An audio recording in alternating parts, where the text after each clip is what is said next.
चलें जी, मेरा ख्याल स्क्रीन सब कुछ हो रही होगी। कहता है जी आपका सेक्शन 16 से हमने आनवर्ड पढ़ना है टेरिटोरियल जुरिसडिक्शन। टेरिटोरियल जुरिसडिक्शन के आपका जो दावा किस जगह पे होगा, किस प्लेस पे होगा। ठीक है, आपका दावा किस जगह या किस प्लेस पे होगा। कहता है आपका जो suit for recovery of money है, ठीक है, suit for recovery of money for immovable property, recovery of immovable property, वो वहां पे होगा जहाँ पे प्रॉपर्टी सिचुएट करती है। आपका सूट फॉर पार्टीशन वो वहां पे होगा जहाँ पे प्रॉपर्टी सिचुएट करती है। आपका suit for foreclosure, suit for sale, suit for redemption, ये वहां पे होगा जहाँ पे प्रॉपर्टी सिचुएट करती है। ठीक है, या जहाँ पे आपका जहाँ पे प्रॉपर्टी सिचुएट करती है, या जहाँ पे आपका वो काज ऑफ एक्शन रोज हुई है। ठीक है, या जहाँ पे काज ऑफ एक्शन रोज हुई है, या फिर आपका जहाँ पे डिफेंडेंट रहता है। ठीक हो गया। आके कहता है जी आपका सूट फॉर डिक्लेरेशन। ठीक है, डिक्लेरेशन वहीं पे होगा जहाँ पे प्रॉपर्टी सिचुएट करेगी। उसके बाद आपका कहता है suit for compensation for wrong. Compensation for wrong में क्या आ जाता है, लाइक ट्रेसपास या नॉजेंस वगैरह, ट्रेसपास या नॉजेंस वगैरह जहाँ पे प्रॉपर्टी सिचुएट करेगी वहाँ पे होगा। ठीक हो गया जी। ये आपका है सेक्शन 16 आपका recovery of movable property actually under distraint और अटैचमेंट। एक प्रॉपर्टी अटैच हो गई है तो उसकी रिकवरी का दावा हम कहाँ पे करेंगे, उसकी रिकवरी का, या उसको डी अटैच करवाने के लिए, उसको डी अटैच करवाने के लिए हम दावा वहां पे करेंगे जहाँ पे प्रॉपर्टी सिचुएट करेगी, जहाँ पे प्रॉपर्टी सिचुएट करेगी।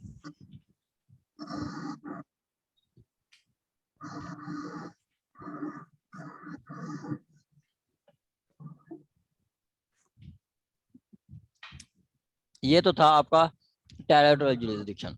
ठीक हो गया। ये जनरल रूल था कि जी प्रॉपर्टी कहाँ पे दावा कहाँ पे होगा, जहाँ प्रॉपर्टी सिचुएट करेगी, जहाँ प्रॉपर्टी सिचुएट करेगी। आगे हम पढ़ेंगे सेक्शन 17। सेक्शन 16 तक किसी का कोई क्वेश्चन हो तो आप पूछ सकते हैं। सेक्शन 16 तक किसी का कोई क्वेश्चन हो तो आप पूछ सकते हैं। वालेकुम सलाम। जी मैडम। जी मैडम। सर आवाज आ रही है मुझे, बात करें आप। सर सीपीसी हम पढ़ रहे हैं ना। जी मैडम, सीपीसी पढ़ रहे हैं।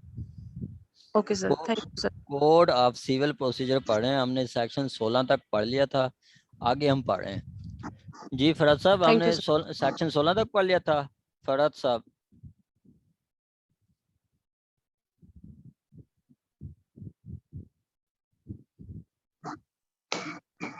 उनको आवाज नहीं आ रही।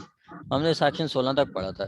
शुएब साहब, शुएब साहब आवाज आ रही है आपको। जी सर। हमने सेक्शन 16 तक पढ़ा था last time. Sir last class मैंने ली नहीं थी, ये जो सेक्शन लास्ट 12, क्लास नहीं, हम 13 तो और 14 है ना। हमने ये फ्राइडे की बात हो रही है। लास्ट जी क्लास से जी, मतलब। फ्राइडे वाली क्लास जो थी, मतलब जो लास्ट जिसमें सीपीसी पढ़ा था, हाँ तो वो वाली क्लास मैंने नहीं ली थी। उसमें सेक्शन 12, 13 और 14 जो है ना, ये मैं खुद से रीड करूंगा अच्छा, ना, चलें उसमें अगर कोई ठीक है, कंफ्यूजन हुई चलें तो फिर मैं ठीक है, आपसे पूछ लूंगा। ठीक हो गया। जी हमजा हसन साहब। सर मेरा एक क्वेश्चन है। जी सर एक बंदे को मैंने पैसे दिए लाहौर में। आप इस तरह कर लें कि एक दुकानदार से मैंने कुछ चीजें खरीदी लाहौर में, और वो चीजें मैं घर ले गया, वो खराब निकल आई। मैं उनको महीने बाद वापस करने गया, और वो जो दुकान थी ना वो शिफ्ट हो गई कसूर में। तो उसका कॉज ऑफ एक्शन क्या होगा सर? क्योंकि प्रॉपर्टी या कॉज ऑफ एक्शन तो लाहौर में हुआ है, लेकिन उसकी प्रॉपर्टी है या उसका अपना घर है, कुछ भी है, वो तो चेंज होके उधर चला गया। तो इसमें दोनों दोनों साइड पे हम दावा कर सकते हैं, सूट में भी या लाहौर में भी। आपने ली क्या चीज है मुझे वो बताएं। सर जी क्या चीज ली है, मूवेबल प्रॉपर्टी लिया है, इमूवेबल प्रॉपर्टी लिया है? सर जी मूवेबल प्रॉपर्टी क्या चीजें चीज, जो है क्या चीज? वो ये मूवेबल, सामान वगैरह जो होता है ये जो मूवेबल प्रॉपर्टी उसकी जहाँ पे काज ऑफ एक्शन रोज हुई है, आपने लॉर्ड में ली है तो लॉर्ड उसका दावा करेंगे। लॉर्ड में लेकिन लिए अब तो वो जो मर्जी उसकी हो, परमानेंट रेजिडेंस जो है वो तो कसूर में चलेगी सर। वो आप बेशक वो उधर चला गया, उसकी काज ऑफ एक्शन लॉर्ड में हुई है, वहाँ पे करेंगे। या फिर उसके लिए वो ये जो बता रहे हैं ना कि ये सेक्शन 20 में फाल करेगा, सेक्शन 20 यही कहता है कि वो जहाँ पे या तो वो प्रॉपर्टी जहाँ पे काज ऑफ एक्शन रोज हुई है या जहाँ पे आपका डिफेंडेंट रहता है, ठीक है, जहाँ पे डिफेंडेंट रहता है वहाँ पे भी आप कर सकते हैं। ठीक हो गया, जहाँ पे डिफेंडेंट रहता है वहाँ पे आप कर सकते हैं। ये अदर सोर्स में आ जाएगा। ये क्या है, अदर सोर्स में आएगा। अदर सोर्स में ये कहता है कि जहाँ पे डिफेंडेंट रिजाइड करता है ये चीज, या उसके बाद कोई बिजनेस कैरी करता है, या फिर जहाँ पे काज ऑफ एक्शन रोज होती है, यहाँ पे आप सूट्स फाइल कर सकते हैं। तो इसका मतलब सर कसूर में भी हो सकता है क्योंकि अपना बिजनेस कैरी वो उधर जाके अब कर हाँ, रहा है, वो वहाँ पे भी रिजाइड भी उधर करता है। हो सकता है, हो सकता है, हो सकता जी है। सर थैंक यू बस जी यही हो सकता है, हो सकता है, सेक्शन 20 के तहत हो सकता है वो। चलें जी, आगे जी आपका सेक्शन 17।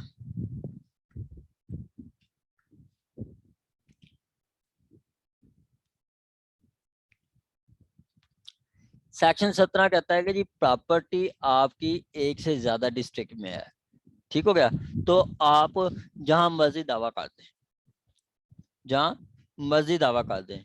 प्रॉपर्टी एक से ज्यादा डिस्ट्रिक्ट में है तो जहां मर्जी दावा कर दें। देखें कि हमजा साहब ने प्रॉपर्टी अपनी सेल की, हमजा साहब के पास 2 मुरब्बा जमीन है।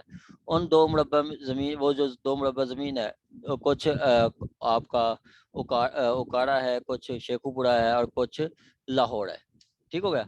और हमजा साहब ने उन प्रॉपर्टीज में से 2 एकड़ आपको सेल किए हैं, 2 एकड़ उकाड़ा से, 2 एकड़ लाहौर से, 2 एकड़ आपके शेखुपुरा से, वो प्रॉपर्टी सेल की है फरद साहब को, ठीक हो गया। तो अब फरद साहब, ये हमजा साहब मुकर जाते हैं या आपका फरद साहब मुकर जाते हैं, तो आइतर पार्टी वो suit for specific performance Lahore भी फाइल कर सकती है, शेखुपुरा भी फाइल कर सकती है और उकाड़ा भी फाइल कर सकती है। ये सेक्शन 17 बता रहा है, ठीक हो गया, कि जहाँ पे एक से ज्यादा प्रॉपर्टी, एक से ज्यादा डिस्ट्रिक्ट में प्रॉपर्टी फाइल करती है तो आप कहीं पे मजीद दावा दायर करते हैं। कहता है where the property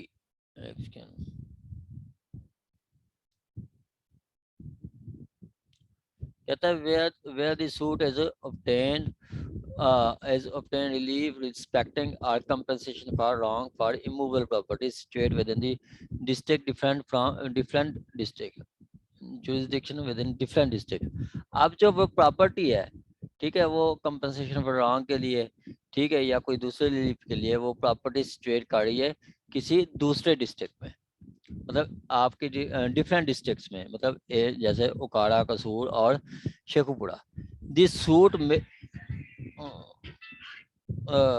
सूट कहाँ पे फाइल कर सकता है? The suit may be instituted in any court within the local limits of whose jurisdiction any portion of land is situated। अब पोर्शन का मतलब है कि कुछ हिस्सा, वो सूट्स वहां पे फाइल किए जा सकते हैं जहाँ पे उस प्रॉपर्टीज का कुछ हिस्सा जहाँ पे फाइल कर रहा है, प्रॉपर्टीज का कुछ हिस्सा जहाँ पे फाइल कर रहा है वहाँ पे आप सूट मतलब सूट फाइल कर सकते हैं। आगे वो कहता है कि जी हाँ, लेकिन ये है कि आपने वो subject matter of value of subject matter of suit या entire claim in cognizable by such court, ठीक है। अब वो कहता है कि जी आपने, ठीक हो गया, आपने फाइल तो अदर कोर्ट में कर सकते हैं, लेकिन वहां पे आपको उसकी सब्जेक्ट मैटर के अकॉर्डिंग करेंगे। मतलब अगर सब्जेक्ट मैटर 10 लाख का है तो आप सिविल जज फर्स्ट क्लास को करेंगे और थर्ड क्लास को करेंगे, अगर 50 लाख तक है तो सेकंड क्लास को, और आपका है 50 लाख से ज्यादा तो किसी भी सिविल जज फर्स्ट क्लास को करेंगे। वो आपका जितनी मर्जी 10 लाख 50 लाख से ज्यादा जितनी ज्यादा हो। ठीक हो गया जी। ये सेक्शन 17 बता रहा है। सेक्शन 17 सिर्फ ये बता रहा है कि जी कंपनसेशन पर रॉन्ग है या कोई रिलीफ है किसी सोर्स के रिलेटेड, तो उस वो प्रॉपर्टी डिफरेंट डिस्ट्रिक्ट के में फाल करती है, तो आप वो उसका दावा within local limits of whose jurisdiction the property is situated के अब आप उसका दावा हर उस जगह पे कर सकते हैं जहाँ पे कुछ पोर्शन पड़ा हो उस प्रॉपर्टी का, कुछ पोर्शन। ठीक हो गया, कुछ पोर्शन जहाँ पे पड़ा हो आप वहां पे दावा दायर कर सकते हैं।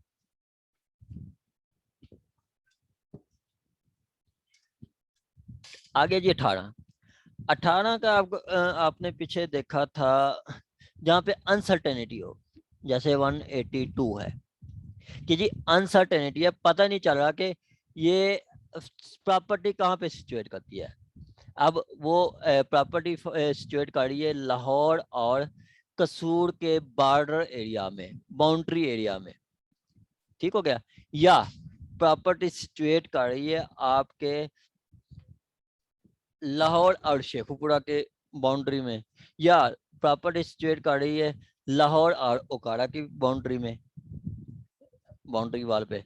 अब ये नहीं पता चला कि वो प्रॉपर्टी लाहौर है या कसूर है, लाहौर है या शेखुपुरा है, या लाहौर है या ओकाड़ा है, कोई पता नहीं चल रहा है।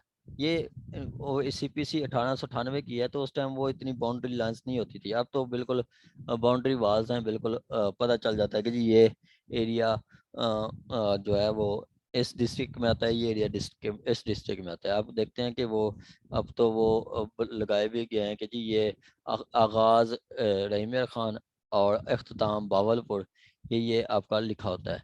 ठीक हो गया, तो अब बाउंड्री का पता चल जाता है। पहले जब बाउंड्री का पता नहीं होता था तो फिर क्या तरीकेकार होता था, फिर आप ऐसा करते थे, सपोज के प्रॉपर्टी फाल करती है शेखुपुरा या कसूर में, तो आपने आपकी मर्जी पे आप या कसूर चले जाएंगे या लाहौर चले जाएंगे आएंगे और कोर्ट को कहेंगे कि जी ये प्रॉपर्टी है मेरी, ये मुरब्बा नंबर है, ये किला नंबर है, ये खेवट नंबर है, ये खतूनी नंबर है, और मौजा फलां है।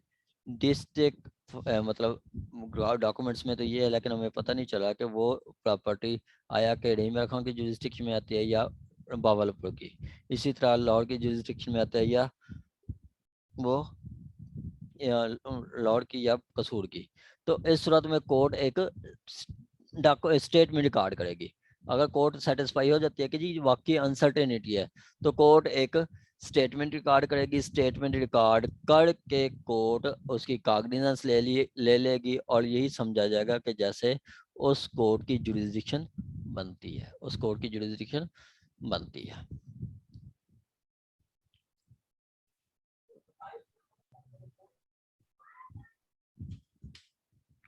आगे कहता है जी आपका where it is alleged to be uncertain within the local limits of jurisdiction of which two or more courts any immovable property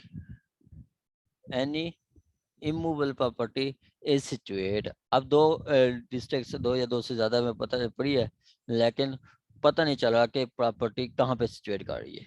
any one of those courts में satisfied that there is a reasonable ground for the alleged uncertainty, regard the statement to that effect, and thereupon proceed to entertain and dispose of the suit to that property, and decree the suit. The suit shall have the same effect as property within the local limits of jurisdiction of its jurisdiction। Simply वही कि court क्या करेगी, अगर uncertainty है तो court अपने आप को सेटिस्फाई करेगी। अगर कोर्ट सेटिस्फाई हो जाती है तो कोर्ट क्या करेगी, एक स्टेटमेंट रिकॉर्ड करेगी और दावे की कॉग्निजेंस ले लेगी, दावे की जुरिस्डिक्शन ले लेगी, उसको डिसाइड करेगी तो यही समझा जाएगा जैसे प्रॉपर्टी उसकी जुरिस्डिक्शन में फाल करती है।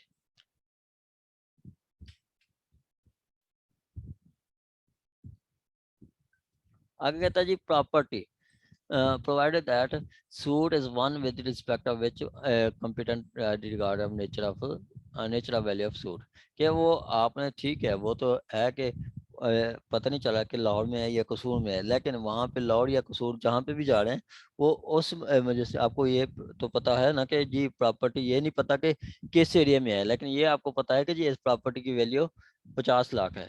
तो आपने उस जज के पास 50 लाख है तो आपने सिविल जज सेकंड क्लास के पास जाना है, कि मतलब वो वैल्यू के अकॉर्डिंग आपने जाना कॉम्पिटेंट कोर्ट में है।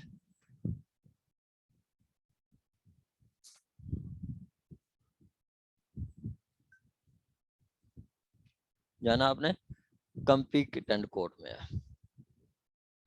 आगे जी 2 कहता है where statement has not been recorded under subsection 1, objection taken before the appellate court or revenue court to the order relating to such property having not jurisdiction where property is situated. The revenue court, the revenue or appellate court, the appellate or revenue court shall not allow the objection unless opinion there is a time institution through no reasonable ground for sanity as the court having jurisdiction respect to as consequence to failure the justice. अब कहता है कि जी अगर court ने first जो है statement record नहीं की, ठीक है, कोर्ट ने स्टेटमेंट रिकॉर्ड नहीं की, ठीक हो गया, उसके बाद और कोई ऑब्जेक्शन भी इससे पहले ऑब्जेक्शन भी मतलब एन ऑब्जेक्शन इसके टेकन, कोर्ट ने स्टेटमेंट रिकॉर्ड नहीं की और उसका जो ऑब्जेक्शन है कि स्टेटमेंट रिकॉर्ड नहीं की गई थी और कोर्ट की जुरिस्डिक्शन ही नहीं बनती थी। सपोज के जुरिस्डिक्शन ले ली थी लाहौर की अदालत ने, ठीक हो गया, लाहौर की अदालत ने जुरिस्डिक्शन ले ली, लेकिन अनसर्टेनिटी की बाबत उसने कोई भी आपका स्टेटमेंट नहीं लिखी, कोई बयान नहीं लिखा।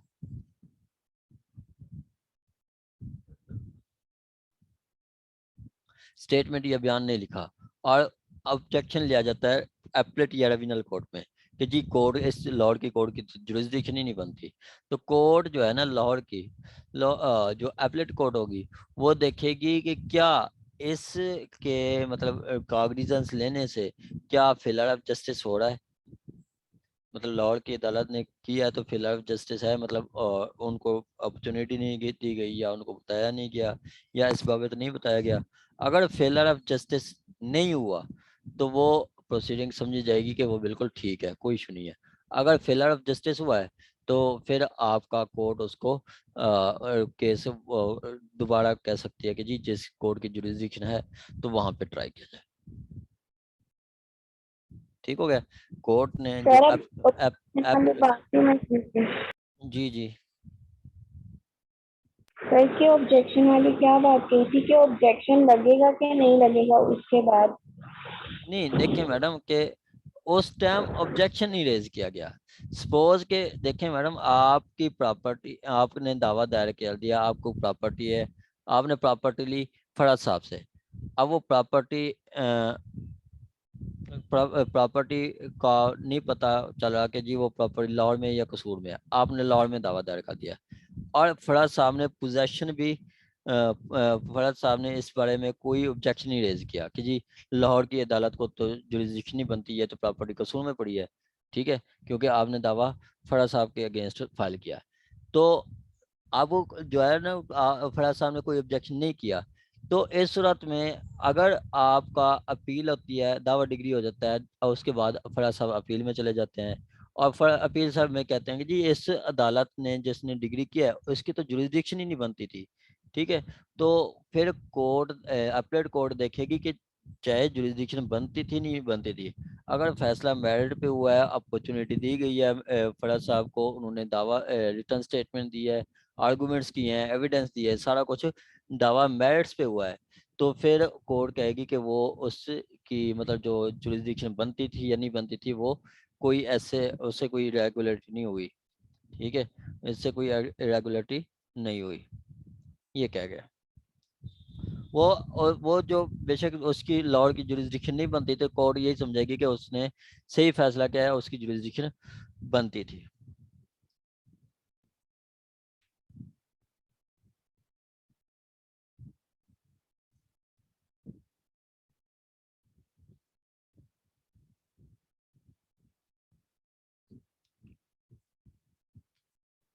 जी, यहाँ तक किसी का क्वेश्चन?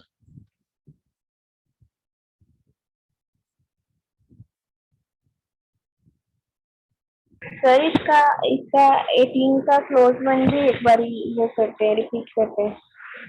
क्लास 1 मैडम, क्लास जी 1, सर। क्लास 1 मैडम ये कहता है कि जी जो एक प्रॉपर्टी फाल करती है वो दो सूबों के, दो डिस्ट्रिक्ट के दरमियान है और पता नहीं चल रहा कि वो किस अनसर्टेनिटी है, ठीक है, कि वो पता नहीं चला कि वो जो प्रॉपर्टी कहाँ पे फाइल करती है। तो फिर आप पर होगा कि आप जहां मर्जी फाइल कर दें, आप जहां मर्जी फाइल कर दें।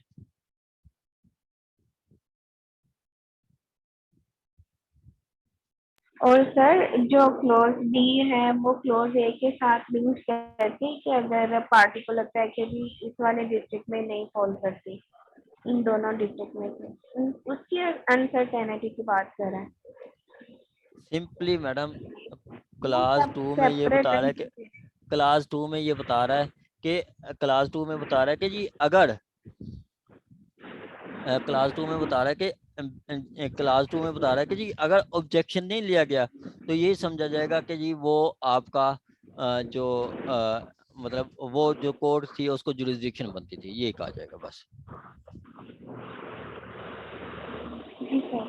ठीक है, और ये समझाएगा कि उसकी जुरिस्डिक्शन बनती थी, उसकी जुरिस्डिक्शन बनती थी। ठीक हो गया जी?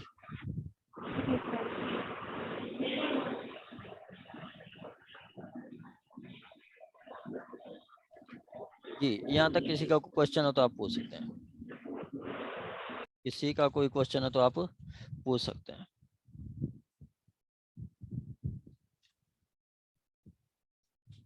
चलें जी, 19 कहता है कि जी अगर आपकी प्रॉपर्टी है कंपनसेशन फॉर, आप सूट फाइल करते हैं compensation for wrong, suit for compensation for wrong, ठीक हो गया।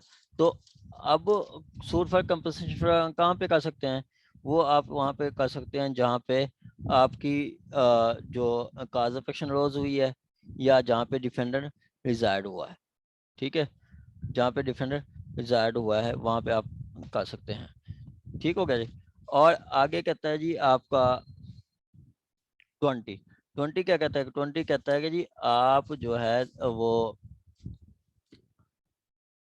अगर इनके अलावा कोई दूसरे सोर्स हैं, ठीक है, कि जो मूवर प्रॉपर्टी हैं या कोई और दूसरे सोर्स हैं जो पीछे हमने डिस्कस किया है इनके अलावा, ठीक है, तो वो सोर्स आप वहां पे फाइल करेंगे जहां पे डिफेंडर रिजाइड करता है या काज ऑफ एक्शन रोज हुई है या जहाँ पे डिफेंडर काम करता है वो है। ठीक हो गया, ये आपका है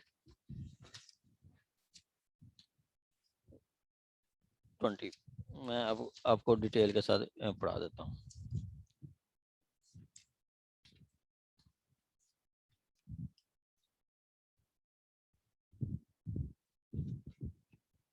चलें जी, 19 कहता है जी where compensation for wrong is done.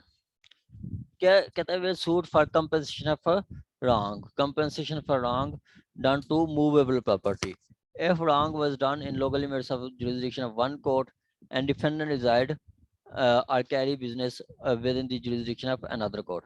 अब काज ऑफ एक्शन हुई है लाहौर में और डिफेंडेंट रहता है कसूर में, सूट में B instituted at the option of plaintiff either of side court, के तो प्लेंटिफ की मर्जी है, चाहे तो वो लाहौर में दावा कर दे या कसूर में कर दे, लाहौर में कर दे या कसूर में कर दे। यह नीचे एग्जाम्पल्स बताई गई हैं कि वो कहता है ए रिजाइड करता है कराची में और वो पब्लिश करता है डेफामेटरी मटेरियल वो क्वेटा में, ठीक है, तो वो अच्छा वो इसके खिलाफ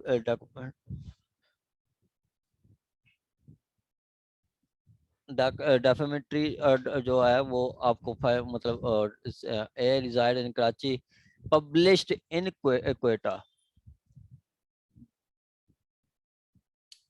published in Quetta statement defamatory of B में सू। अब जो ए है कराची में रहता है और वो क्वेटा के अंदर बी के खिलाफ एक डेफेमेटरी आर्टिकल छापता है या छपवाता है, तो बी के पास ऑप्शन है कि वो जहां मर्जी दावा दायर कर दे उसके खिलाफ, वो चाहे तो कराची में या चाहे तो क्वेटा में, जहां मर्जी ऑप्शन कर दे। कि मतलब जहाँ पे कंपनसेशन फॉर रॉन्ग का दावा आप जहाँ पे प्रॉपर्टी काज ऑप्शन रोज हुई है वहां पे भी हो सकता है, या जहाँ पे आपका डिफेंडेंट रिजाइड करता है वहां पे भी हो सकता है।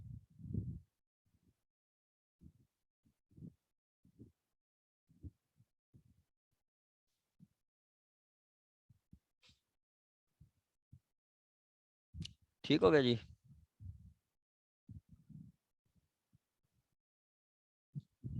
आ गया जी 20 कहता है जी जो अदर सूट्स कहता है every suit instituted in court with in the local limits of jurisdiction.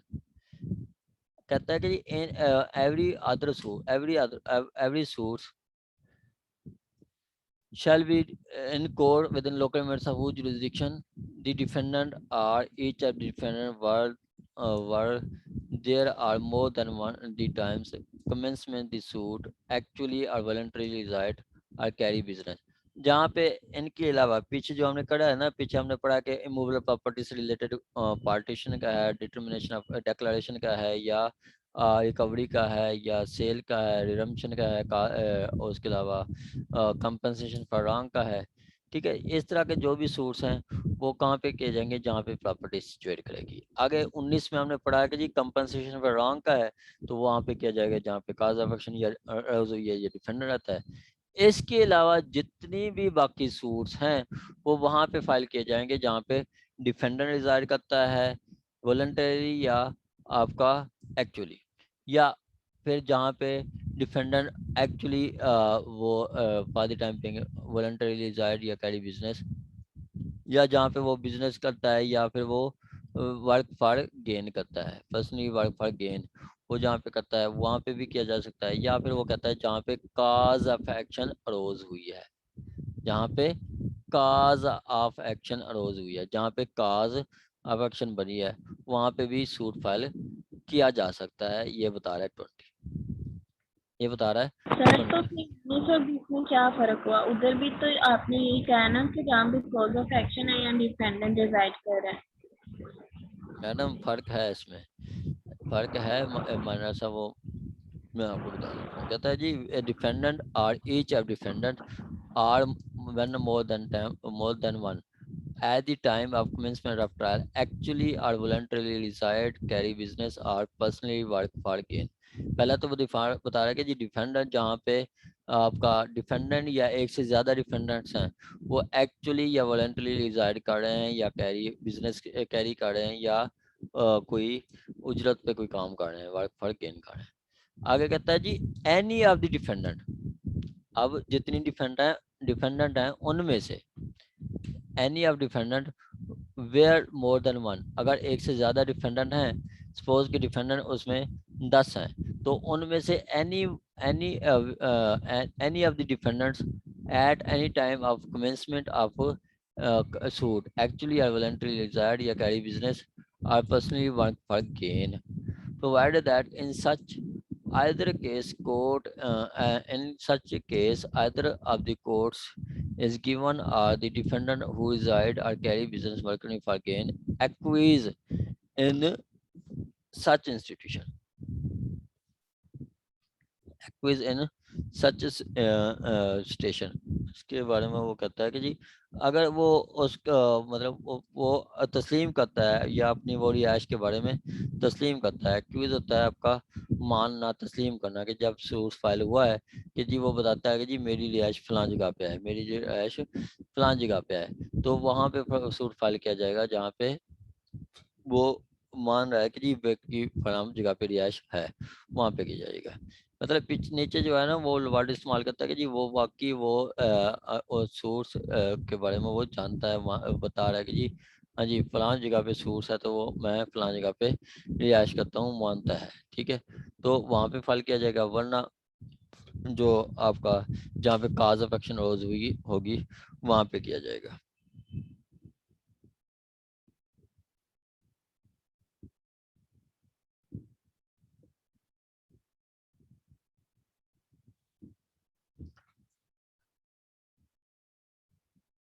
ठीक सर हो गया? लीव ऑफ द कोर्ट का मतलब क्या होता है? Leave of court, leave of Provided in case either the leave of the court is given. Court is given. मैं madam इसके बारे में आपको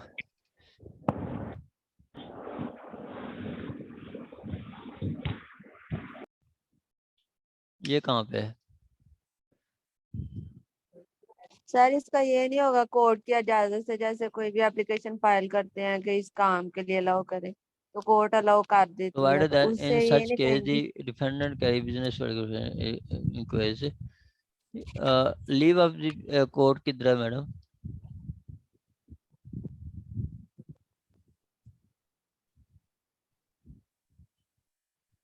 लीव ऑफ कोर्ट कहाँ पे लिखा है?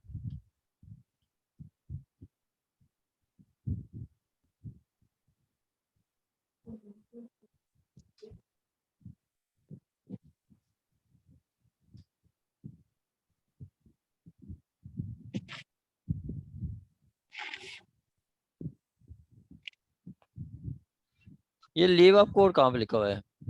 मैडम सब आवाज आ रही है आपको? जी जी सर, मैडम मुझे आ रही है आवाज। कहाँ पे चली जाती हैं आप?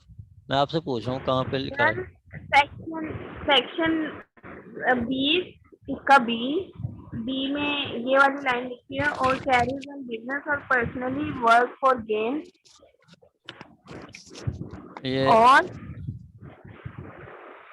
ये carry business work for gain और ये ये सर इसके क्लास बी में लिखा हुआ है। इधर the leave of the court is given.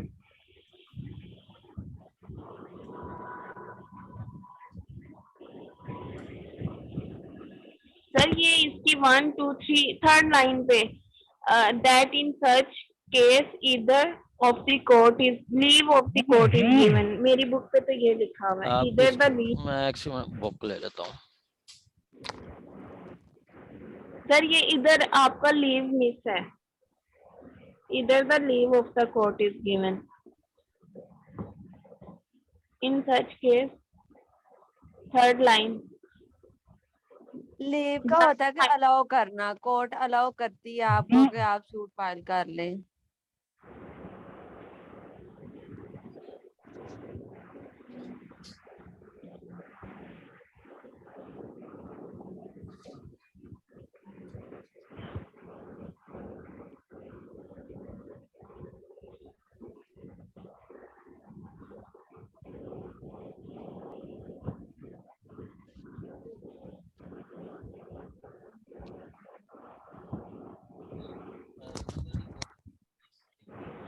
तस्लीम करना, ये आपको मैं बताता हूँ। सर यहाँ पे मिस है आपके ये वर्ड। नहीं है ना, वही तो मैं देख रहा था। मैं बुक पे तो लिखा हुआ है, सही है, आप सही कह रही हैं। इस पे मैंने बताया भी था, एक साइटेशन भी है, वो मैं आपको बताता हूँ। इस पे मैंने ये लीव ऑफ कोर्ट का मतलब है, देखिए मैडम, लीव ऑफ कोर्ट, इस पे एक साइटेशन मैं आपको लिखवा रहा हूँ। ये सबसे पहले तो एक साइटेशन लिखें आप इस पे।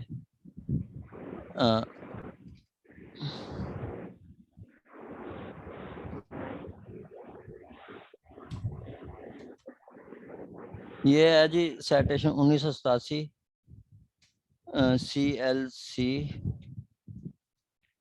1770, ठीक है। ये साइटेशन है, कहता है defendant not objecting the jurisdiction of court या filing return statement acquiesce in the statement subsequent prayer for return is not be tenable. कि जी अगर वो कहता है कि जी अगर आपने डिफेंडेंट ने रिटर्न स्टेटमेंट दे दिया और रिटर्न स्टेटमेंट में वो उसने मतलब जो है ना कोई ऑब्जेक्शन नहीं किया जुरिसडिक्शन के हवाले से, तो यही समझा जाएगा कि जी उसने एडमिट कर लिया और वो मतलब कोर्ट ने भी उसको इजाजत दे दी कि जी मतलब हाँ जी यहाँ पे आप सूट फाइल कर सकते हैं, यहाँ पे आप सूट फाइल कर सकते हैं। सपोज के proper defender proper cause of action हुई है, लाहौर में डिफेंडर आता है, कसूर में दावा दायर कर दिया, तो डिफेंडर ने कोई ऑब्जेक्शन नहीं किया, उस साइड में रिटर्न स्टेटमेंट दे दिया, जवाब दावा दे दिया, तो यही समझा जाएगा